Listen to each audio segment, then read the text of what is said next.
People in Bristol in southwest England are divided over a plan to add a plaque to a statue that commemorates a 17th century merchant involved in the slave trade. Edward Colston is a prominent figure in the city's history for his philanthropy. However, much of his wealth was acquired through the Royal African Company, which was involved in the slave trade. Residents say people need to be more aware of Colston's past and are demanding a plaque mentioning his role in the slave trade, with many now also calling for the statue to be removed altogether. We spoke to racial equality campaigner Lee Jasper and Stephen Morris from the English Democrats.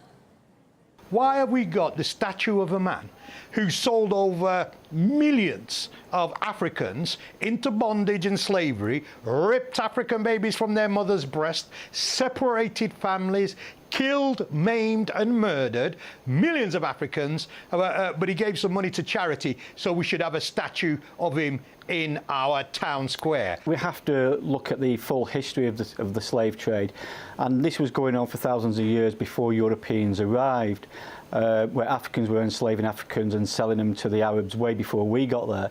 And it's actually quite unfair to judge the past by today's standards and today's morals. So for me, it's part of the history, but it really got to be showing the full history of what was going on at the time, and not just to be seen as an anti-European issue against the slave trade, when the slave trade was very predominant across the entire continent at that time.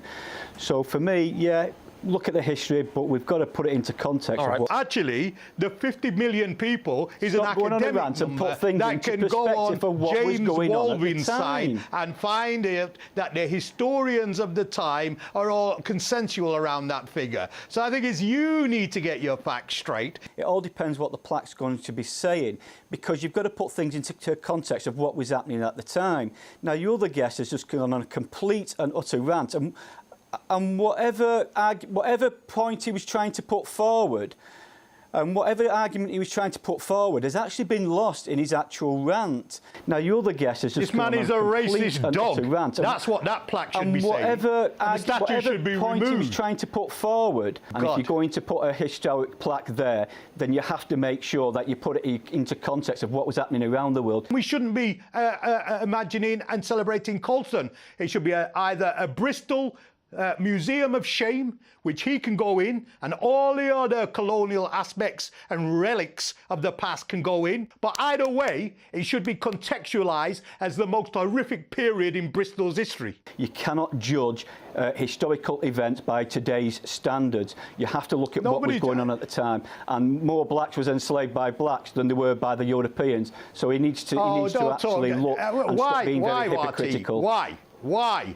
RT, why are you subjecting me to the most ignorant and base, racist rewrite of history? Here we go. By this man, this white man who's got no idea now he's of making the racist comments of African himself. enslavement. More blacks was enslaved by blacks than they were by the Europeans. So he needs to actually look and stop being very hypocritical.